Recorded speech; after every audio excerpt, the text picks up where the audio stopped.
Hello guys! Kumusta? Magluto tayo niyan.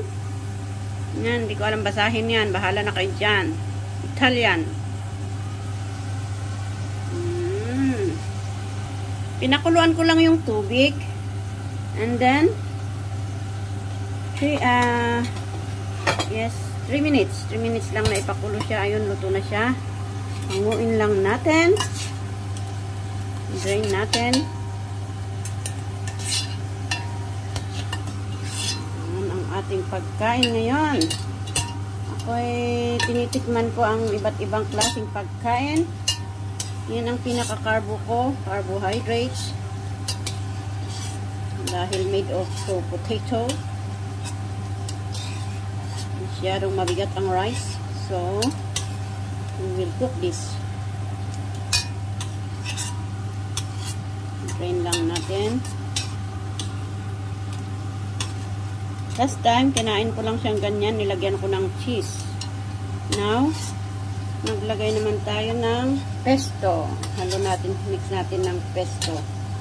Tingnan natin kung masarap. Masarap. Ayan siya.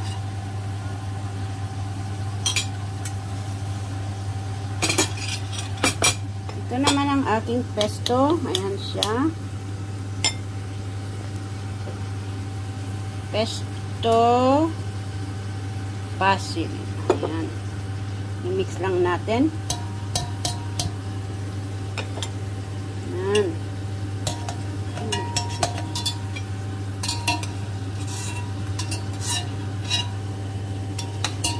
Napit-pit yung isa. Napit-pit. And then, just mix. Mix lang natin sa pesto. Siguro masarap din paglagyan na natin ng cheese. Pero i-try muna natin to without cheese. And then, kung okay ang lasa, ganyan na siya. Pero parang masarap paglagyan ng cheese. Ayan. Lipat natin sa ating plate. Masyadong marami yung pistong na ilagay. Yan, bango-bango, amoy basil.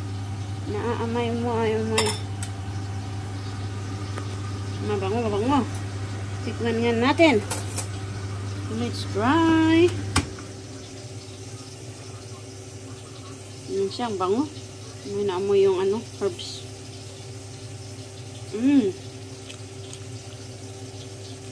Masarap siya. Ito yung